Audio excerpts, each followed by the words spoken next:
Éntrale al debate de la reforma electoral en los foros de Parlamento Abierto. Resumen. Foro 7. Modificaciones a la estructura orgánica del Tribunal Electoral del Poder Judicial de la Federación. Le doy la más cordial bienvenida a la maestra Angélica Manríquez.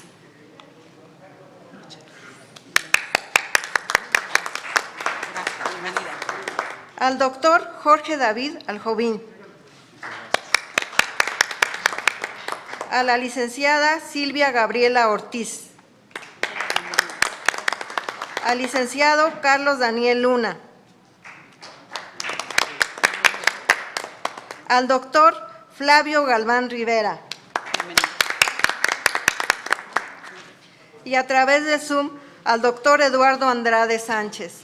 Sean todos bienvenidos. Creo que esta reforma electoral debe partir de esta visión histórica, de la importancia de las instituciones electorales que hoy tenemos, pero también de un punto fundamental que es además un valor constitucional, la independencia judicial. Yo creo que cualquier tema que parta de este análisis pues debe partir precisamente de la independencia judicial. ¿Cómo fortalecemos las instituciones electorales? A través de la independencia y de la autonomía. ¿Y por qué es importante este punto en el análisis?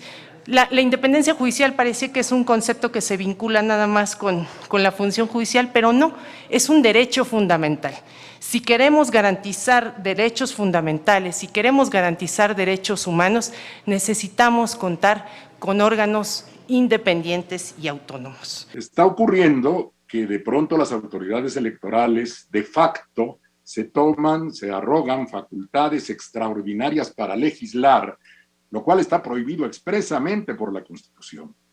Debemos recordar que los legisladores y los juzgadores son igualmente responsables del ejercicio de la soberanía nacional y deben ser extremadamente celosos en el cuidado del sistema institucional. La judicialización de la política genera la politización de la justicia, fenómeno que preocupa a los estudiosos en diversos países y se están buscando fórmulas para combatirlo en distintas partes del mundo. El problema no es menor porque provoca que la política pierda eficacia y la justicia respetabilidad, con el consecuente deterioro de la democracia. Por eso es importante que se delimiten con toda precisión las posibilidades interpretativas de que puedan disfrutar las autoridades electorales. Creo que hay que establecer una limitación muy especial. Ya se hizo en el artículo 10 de la Legesmime. El tribunal no ha querido aceptar que esa es una facultad del Poder Legislativo, determinar la extensión de las facultades de los órganos judiciales. La independencia judicial no puede ir al extremo de pasar por encima de las facultades del Poder Legislativo. A mí me gustaría que el doctor Andrade, si así lo estima conveniente, pudiese abundar en esto, porque esta intromisión del Tribunal Electoral en los temas de la Cámara de Diputados, pues a muchos de los integrantes de esta legislatura nos hacen pensar que ya llegó la hora de una nueva serie de reformas electorales, una nueva generación de reformas. Me parece que en este momento lo que hace falta es definir las facultades del Tribunal Electoral y de las autoridades electorales, como dice Eduardo Andrade. Al paso del tiempo, igual que el Poder Judicial, han estado inventando, déjeme decirlo de otra manera, creando principios jurídicos sobre los cuales resuelven independientemente de lo que diga la ley. ¿Cuáles son precisamente las resoluciones históricamente que muestran cómo tanto la autoridad del Instituto Nacional Electoral como los tribunales electorales han tomado en sus decisiones atribuciones que no tienen conforme a la ley? La duda es si cuando la Suprema Corte de Justicia de la Nación toma conocimiento de un asunto, no debería de prevalecer sobre cualquier otro tribunal, incluyendo la Sala Superior, para evitar la posibilidad de que existan sentencias contradictorias. El mayor peligro viene de las propias disputas internas entre legisladores, o entre miembros de un partido. Yo creo que la clase política, entendida en el mejor sentido, debe entender que los conflictos políticos se resuelven por medios políticos. En la medida que los mismos miembros de los partidos o los legisladores quieren introducir la jurisdicción a sus territorios para defender posiciones políticas, ponen en riesgo la política y la justicia. Eso creo que tienen que cuidarlo los propios legisladores. No puede decirse que la elección de personas hecha al interior de los cuerpos legislativos forme parte del derecho electoral. El derecho electoral concluye su tarea con la revisión de última instancia de los resultados de las elecciones. Los congresistas no son gobernados para efectos de las situaciones que se desarrollan al interior de las cámaras. Como los ministros de la Corte no son gobernados respecto de lo que se resuelve en el Pleno de la Corte, el órgano colegiado es una autoridad y los miembros del órgano colegiado son miembros de esa autoridad, no son sujetos de las disposiciones de esa autoridad a la manera de gobernados. Ejemplos de este tipo de intervenciones me pedían. Todas las acciones afirmativas están constituyendo invasiones legislativas del INE sobre las atribuciones del Poder Legislativo. Yo creo que se necesitan muchas veces las acciones afirmativas, pero la acción afirmativa debe derivar de una decisión tomada por el Poder Legislativo. Indiscutiblemente, la Suprema Corte tiene la mayor jerarquía para cualquier decisión. Es más, se prevé en la Constitución que en caso de una discordancia de criterios entre el Tribunal Electoral y la Suprema Corte, por supuesto que tiene que prevalecer la de la Suprema Corte. Una de las críticas que haremos al Tribunal Electoral del Poder Judicial de la Federación como una ventana de oportunidad para mejorar en este ámbito es básicamente que este tribunal no solamente tenga una justicia abierta, sino una justicia dialógica. ¿Y a qué me refiero con esto? Un tribunal que hable con horizontalidad, un tribunal que sea capaz de establecer una conversación abierta, amplia y no del monopolio de unos pocos. La principal propuesta es menos discrecionalidad del tribunal y una conversación ampliada. ¿Y a qué me refiero con esto?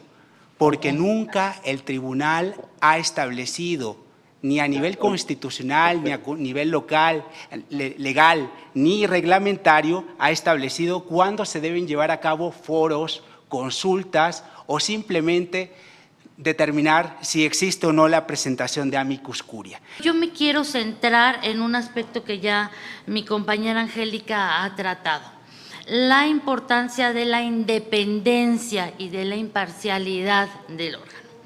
Una de las vías que se reconocen para poder garantizar su independencia está en los mecanismos de selección de los juzgadores, los requisitos profesionales para su designación, la estabilidad en el cargo, la protección frente a los conflictos de interés.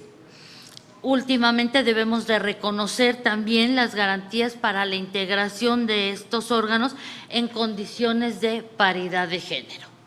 En cuanto a los integrantes de las salas regionales, creo que aquí tenemos una ventana de oportunidad muy importante para fortalecer la independencia a través de la carrera judicial. ¿Por qué no implantar una auténtica carrera judicial al interior del Tribunal Electoral, pero que cubra hasta el nivel de magistrados de sala regional? Esta es una reflexión y una propuesta que pongo sobre la mesa como una vía para fortalecer la independencia, imparcialidad y objetividad de los magistrados. Es importante destacar, sobre todo porque en la iniciativa presidencial se aborda respecto a este tema, en torno a cómo se legitima la elección de las autoridades electorales. Es decir, debemos plantearnos la pregunta, ¿cómo hacemos que una autoridad que vigila la elección de otras autoridades sea legítima? Al respecto, autores y académicos como Jaime Cárdenas Gracia han denominado a este problema como la ausencia de la legitimidad democrática de origen, en virtud del cual debemos preguntarnos cómo la decisión democrática, tan importante como es calificar las elecciones, queda en manos de personas que no son electas mediante un mecanismo democrático.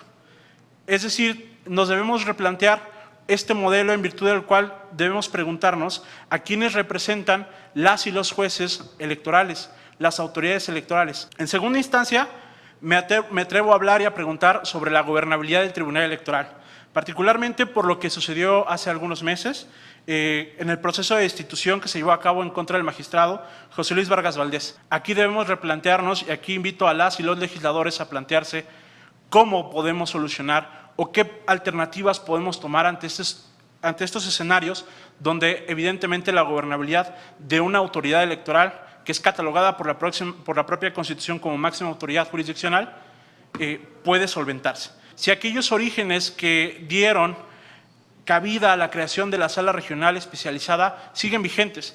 Recordemos que uno de los principales argumentos para poder crear esta Sala Regional Especializada tuvo que ver con la dinámica de la radio y televisión, la reforma de 2007 y la creación del procedimiento especial sancionador. Sin embargo, con la nueva dinámica que están llevando los modelos de comunicación política, podríamos replantearnos si es necesaria una sala regional especializada o podría solventar esa carga de trabajo las demás salas regionales. ¿Hasta dónde el juicio en línea puede llegar a afectar los derechos político-electorales, incluso los derechos de representación de un partido político? ¿Hasta dónde tenemos que ser tan rigoristas con los propios mecanismos de justicia electoral? ¿Y hasta dónde podemos cambiar este modelo para hacer que las cosas fluyan y sobre todo para hacer realidad un modelo de justicia electoral en línea?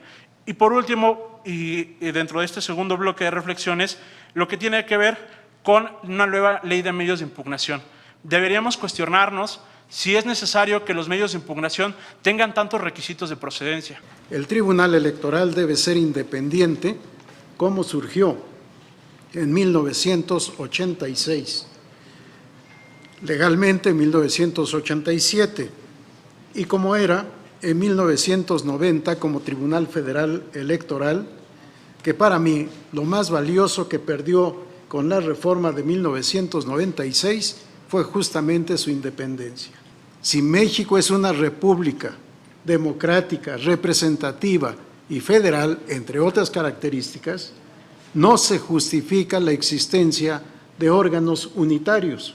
O cambiamos la Constitución y hacemos de México una república unitaria y organismos unitarios, por supuesto.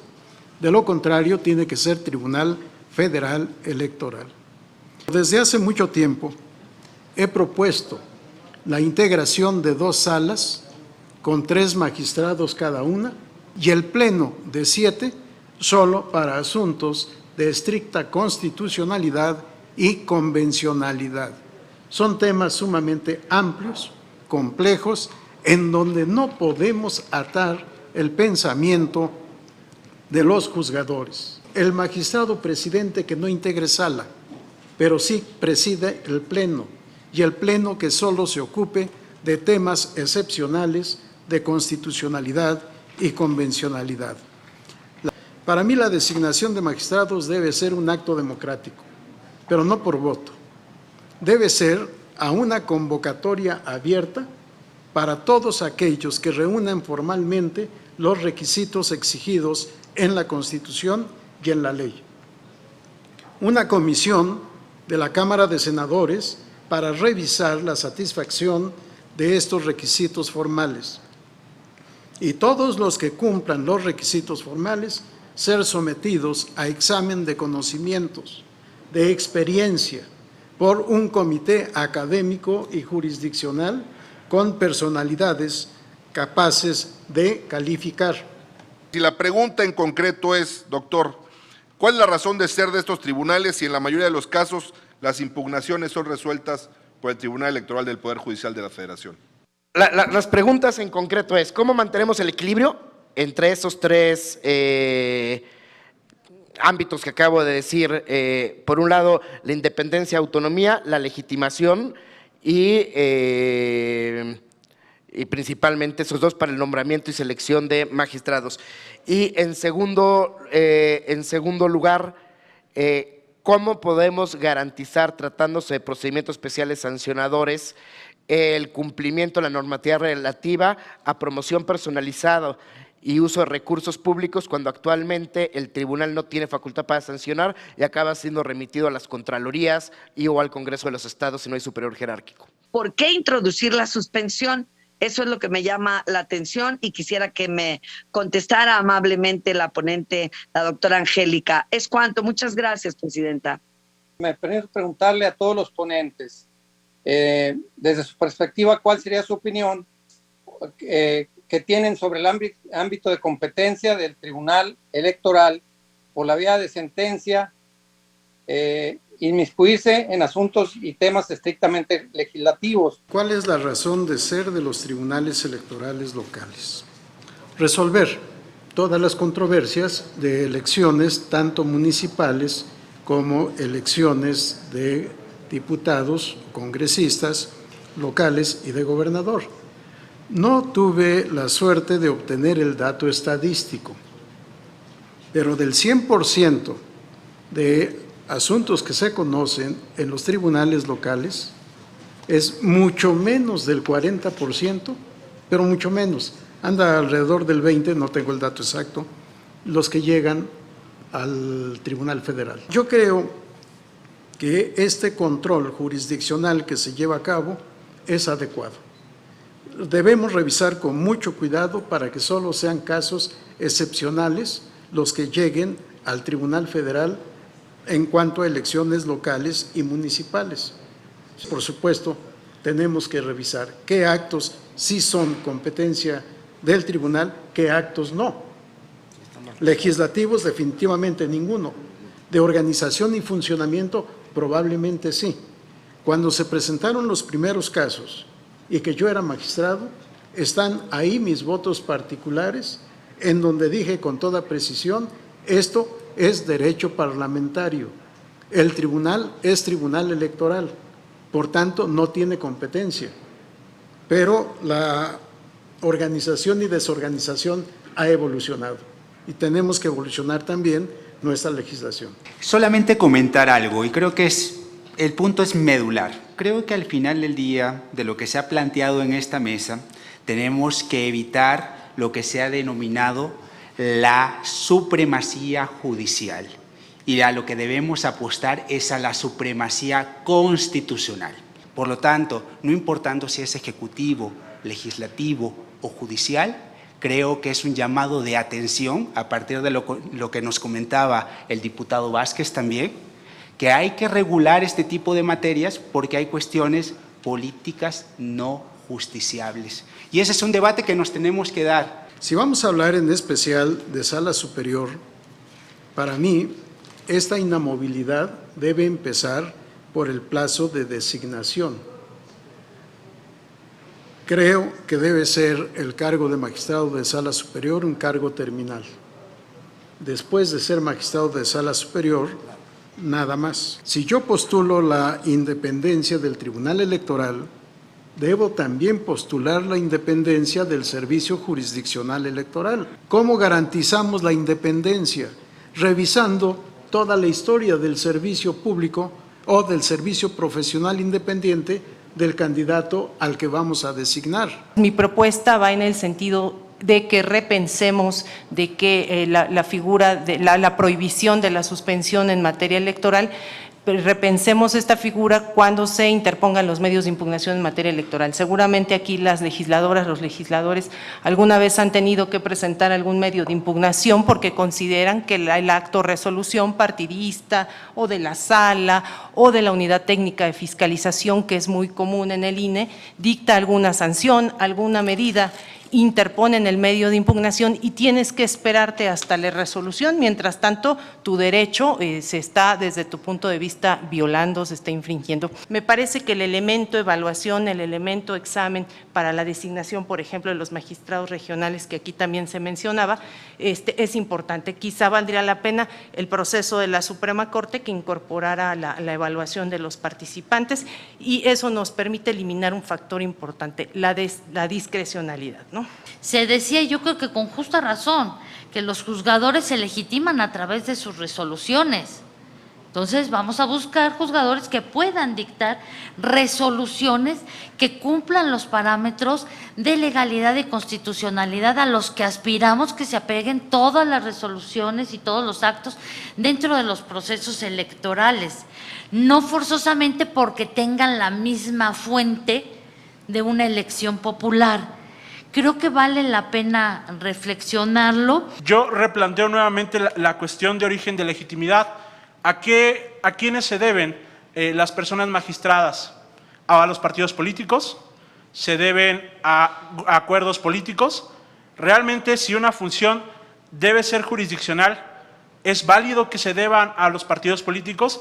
Desde mi óptica personal no debe ser así. Si vamos a hablar de legitimidad de las autoridades electorales, englobando incluso a las consejerías del Instituto Nacional Electoral, debemos hablar justamente de esta ponderación que habla justamente el diputado Santiago Torreblanca, y yo rescato su propuesta. Debemos hacer y ponderar la participación no solamente de los poderes públicos, sino incluso de la propia ciudadanía. Desde mi óptica personal, la iniciativa presidencial da una solución y una forma de ponderar esto, pero no es la única. ¿Cómo garantizamos que en un procedimiento especial de sancionador se pueda sancionar a personas servidores públicas? Esta prohibición es legal, inclusive se puede superar mediante una reforma que no sea constitucional. Se puede superar estableciendo un catálogo de sanciones a personas servidores públicas. Y la discusión aquí es en torno a cuáles pueden ser esos límites, cuáles pueden ser esas sanciones. ¿Qué opinión tienen sobre el ámbito de competencia del tribunal que por la vía de sentencias pretenden inmiscuirse en temas estrictamente legislativos? Y la segunda pregunta, estamos proponiendo en nuestra iniciativa temas de acciones afirmativas una vez iniciado el proceso electoral para dar certeza y legalidad. ¿Cuál es su opinión? No se está en contra de las acciones afirmativas, se está en contra de la forma en que se están llevando a cabo. Insisto, una omisión legislativa en abstracto, invadiendo incluso facultades de la propia Suprema Corte de Justicia de la Nación. Sin lugar a dudas, mi opinión particular es que la Sala Superior, al menos en los meses recientes, se ha excedido y está realizando actos no solamente materialmente legislativos, me atrevería incluso a catalogarlos formalmente legislativos, pues en sus propias sentencias, la propia Sala hace explícito que esa sentencia fungirá como norma general. Definitivamente el mandato del artículo 105, fracción segunda, en el sentido de que 90 días antes del proceso electoral no se pueden modificar las normas que lo regulan, creo que es importante. Hay criterio también de la Suprema Corte de Justicia de la Nación, puntualizando además cuáles pueden ser las normas electorales sustantivas que no pudieran ser bajo ninguna causa sujetas de modificación en vísperas de los procesos electorales. Creo que el caso de las acciones afirmativas estaría en este supuesto. Estas acciones afirmativas no forzosamente deben de tener un fundamento en las leyes, en el derecho doméstico. O sea, hay convenios internacionales en donde se establece la fuente de estas acciones afirmativas. Debemos tener muy presente que las acciones afirmativas, como bien dice la doctora, pues son esas medidas correctivas de carácter temporal, pero que tienen un objeto muy importante, ¿no? La paridad de género, como hoy la tenemos en la Constitución, garantizada para cargos de elección popular, ahora también para los cargos de la administración pública, surge precisamente gracias a la implementación de las acciones afirmativas, ¿no? Que generalmente lo que buscan es proteger a estos sectores históricamente discriminados, ¿no? Como las mujeres, las mujeres trans, etcétera. Creo que es bien importante también no perder de vista que detrás de las resoluciones del Tribunal Electoral muchas veces está la protección de los derechos político-electorales. El Tribunal Electoral tiene o no competencia para asuntos parlamentarios. Déjenme comentar, efectivamente, déjenme comentar un tema lateral. El Tribunal Electoral es electoral, por tanto, no tendría competencia para todas las instituciones de participación ciudadana, referéndum, plebiscito, consulta, revocación de mandato, etcétera, etcétera. Y yo he sostenido, todas las instituciones de participación ciudadana no son derecho electoral. Sin embargo, veamos cómo, tanto en la jurisprudencia como en la ley, se le da competencia al Instituto Electoral y al Tribunal Electoral. Sí, ya no es la decantación de qué cosa es electoral y qué cosa no es electoral, sino hasta dónde el Poder Constituyente le quiere otorgar facultades de jurisdicción a los tribunales electorales, previa actuación de institutos electorales, federal y locales. Estas discusiones de quién tiene la última palabra, si el control político o el Poder Judicial, las tenemos que resolver a través de algo que se denomina el diálogo. Y el diálogo que permite justamente que no se crea que con una resolución se cambie el mundo o se da un punto final, sino que justamente estos diálogos productivos entre el legislativo y judicial pueden dar lugar a discusiones posteriores. La iniciativa de López Obrador plantea un método de elección de magistrados radicalmente distinto, pero inédito para el sistema jurídico mexicano. Y me gustaría conocer, más allá de filias y fobias partidistas, qué virtudes y qué debilidades advierten en ese método de elección popular que propone el presidente. Un efecto democratizador. Y esa me parece que es la virtud de la propia iniciativa presidencial, porque nos hace pensar si finalmente estas personas son los más preparados, los más doctos, ya han pasado los procesos de selección, ¿por qué no podríamos elegirlos? Porque al final del día, si cumplen con las condiciones, pues podrían cualquiera de ellos ocupar el cargo. Yo creo que no debemos perder de vista que los magistrados, desde el origen, el Tribunal Contencioso Electoral, después el Tribunal Electoral Federal y ahora el Tribunal Electoral del Poder Judicial de la Federación, son producto de una elección. Nada más que es una elección indirecta. Eligen los representantes en algún tiempo de la Nación, la Cámara de Diputados. En otro tiempo era el Congreso de la Unión, las dos cámaras, o la Comisión Permanente en su caso. Ahora es la Cámara de Senadores, pero siempre han sido producto de una elección. La iniciativa del presidente de la República sin duda tiene una intención muy noble, muy importante y que se ha caracterizado este sexenio, es pues, por poner al pueblo en el centro de la toma de decisiones públicas, ¿no? No obstante, como lo decían anteriormente en mi participación, la propia iniciativa dice que busca fomentar, consolidar la independencia, alejar a los poderes judiciales, alejar al Tribunal Electoral de la influencia de otros poderes o de otros organismos. Por eso creo que es importante pensar con mucho detenimiento la posibilidad de elegir a los jueces o magistrados. Cámara de Diputados, Legislatura de la Paridad, la Inclusión y la Diversidad.